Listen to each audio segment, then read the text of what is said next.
45 minute നേരമാണ് മുഖ്യമന്ത്രിയും ബിനോയ് വിശ്വവും തമ്മിലുള്ള കൂടിക്കാഴ്ച നീണ്ടുനിന്നത്. ഈ 45 മിനിറ്റിലും നടത്തിയ ചർച്ചയിൽ പോലും ഒരു തരത്തിലും CPI അനുനയിപ്പിക്കാൻ മുഖ്യമന്ത്രിക്ക് കഴിഞ്ഞിട്ടില്ല.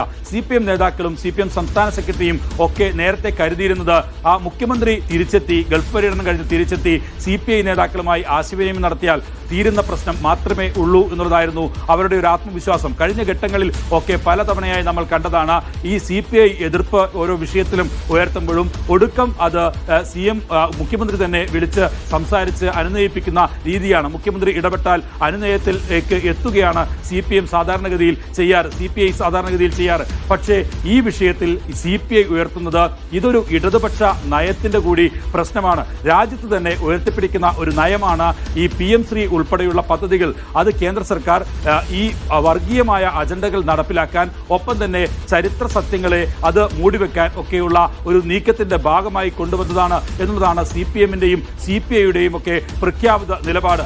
ആ നിലപാടിലാണ് വെള്ളം ചേർത്തത് CPM എന്നുള്ള ഗുരുതരമായ ആരോപണമാണ് CPI-യുടെ ഭാഗത്തു നിന്ന് വന്നത്. കാരണം ഇത്തരത്തിൽ ഒരു വർഗീയ അജണ്ട നടപ്പിലാക്കാൻ ബദൽ രാഷ്ട്രീയ നയം ഉയർത്തിപ്പിടിച്ച് മുന്നോട്ട് പോകുന്ന LDF-ന് എങ്ങനെ കഴിയും എന്നുള്ളതാണ് നിലവിൽ ചോദിച്ചത്.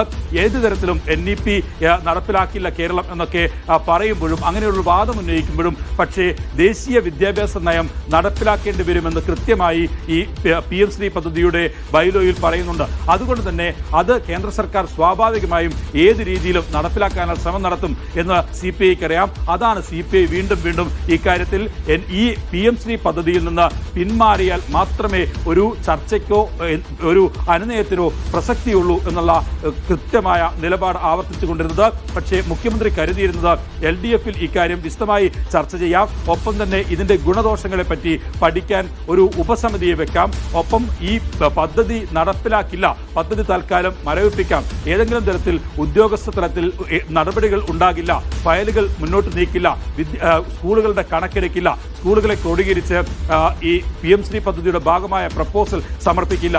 ഇങ്ങനെയുള്ള കാര്യങ്ങളിൽ ഒക്കെ ഒരു ഉറപ്പ് മുഖ്യമന്ത്രി നൽകിയിട്ടും പക്ഷേ ഏറ്റവും അടിസ്ഥാനപരമായ പ്രശ്നം അപ്പോഴും ഈ PM ശ്രീ പദ്ധതിയുടെ ഭാഗമായി തന്നെ നിൽക്കും എന്നുള്ളതായിരുന്നു CPI സംബന്ധിച്ചിടത്തോളം ഏറ്റവും കൂടുതൽ എതിർപ്പ് ഏറ്റവും അവസാനം വരെയും ഉയർത്താനുള്ള കാരണം ഇത് BJP കരുതുന്നത് CPM-ഉം ഇടതുപക്ഷവും ഭരിക്കുന്ന ഒരു സംസ്ഥാനത്തെ കൊണ്ടുകൂടി PM ശ്രീയിൽ ഒപ്പുവെപ്പിക്കാൻ കഴിഞ്ഞത് അത് രാഷ്ട്രീയ വിജയമായിട്ടാണ്